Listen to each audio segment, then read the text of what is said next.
The representative from North Carolina, Mr. Harris, is recognized for 5 minutes. Thank you, Mr. Chairman, and thank you to all of you on the panel for the incredible testimony you've given today. I appreciated the opportunity to read through your testimony that was submitted to us prior. I have a couple of questions, and really the first one is going to be to you, Mr. Chism. Your written testimony mentioned that inaccurate or biased content is a big challenge with AI adoption. And as you pointed out, AI models are only as good as the underlying data that they're trained on, and that's what concerns me. Research from Carnegie Mellon University revealed that large language model bots trained on the internet since 2016 show more polarization than bots trained before Donald Trump's first election.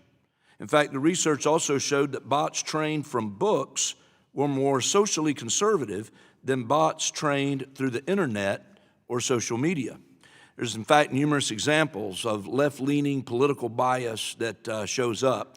When asked if a white Christian man should be ashamed, Google Gemini lists a variety of liberal buzzwords like systemic injustices and marginalized communities. When asked if a black female lesbian should be ashamed, it says absolutely not. The free version of ChatGPT is unable to acknowledge Donald Trump as the current president and even says that Joe Biden is in the White House in 2025. Now, I point all that out, Mr. Chism, to come back to you as superintendent of a school district there in Pearl, Mississippi. How do you make sure in that role that your district's AI use doesn't amplify existing biases or spread false information? I think that's a fabulous question, and that's got a lot of answers to it. But I will tell you that some of the big companies are working on this. I mean, they do realize that some of that bias is built in. And in the end, I mean, there's going to be bias in every computer program that you create. So for us as a district, we have created our own server. So we get to do the training ourselves. So I think that's one big advantage for us. And I will say we've discussed equity as well. We are actually working with a huge internet company in Mississippi, C Spire, and we're actually working on trying to make our model available for all school districts in the state of Mississippi completely free. So we're working on that. So again, is there a way to script it all out? Absolutely not yet. But I think we're moving forward to that. So I think it's good training, and it's really it's good communication. It's people, when they see those things happen, is pointing those things out, and then we can go back and make adjustments to that model, even on our end, on our server. But I can tell you again, even using the models such as ChatGPT, they know that this is a problem, and they are working on it. I'm on a computer call with them about every 2 weeks with OpenAI. So this has been a discussion that we've had, and I don't think there's a perfect answer for it, but I do know that they are working on it, and certainly that's something that we will monitor 24 hours a day, because we want to make sure that the information that we get back is good. And I will also say, even using the larger language models like ChatGPT, if you're on the paid version, or even the free version of that, you can go in and script some of this out yourself. You know, if you tell it how you want it to respond, you tell it the websites that you would like for it to go to look for information. You know, I have that scripted into mine, so now I know where that information is coming from. So I realize that now that information that's coming back is not from Wikipedia.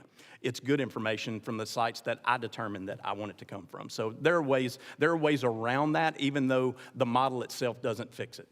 And are you finding that schools should be wary of the development behind AI bots and be selective about the programs they use in their schools?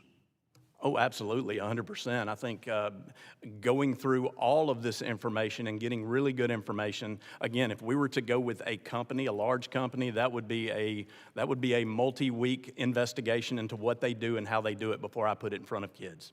Gotcha. Thank you, sir. Dr. Raphael Baer, in your recommendations for policymakers, you mentioned that the federal role should be intentionally limited. I agree, especially since this administration and obviously the direction we're moving will be working to eliminate the federal role in education entirely. What would you say to someone who argues that the federal role should be unlimited rather than limited, and what kind of detrimental effects would overregulation have on schools? Well, I think we've been talking about this so much in this committee, this is moving too fast. There is nothing that the federal government would put on paper that isn't going to be outdated even a couple of months from now.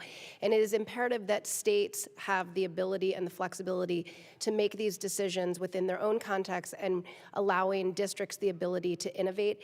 It's critical that the federal government not play a role in defining things like AI literacy or AI curriculum. Curriculum and content all should be left to local levels. However, I think the place that is really critical is around cybersecurity and data privacy. Okay. Well, thank you. Mr. Chairman, with that, I yield back.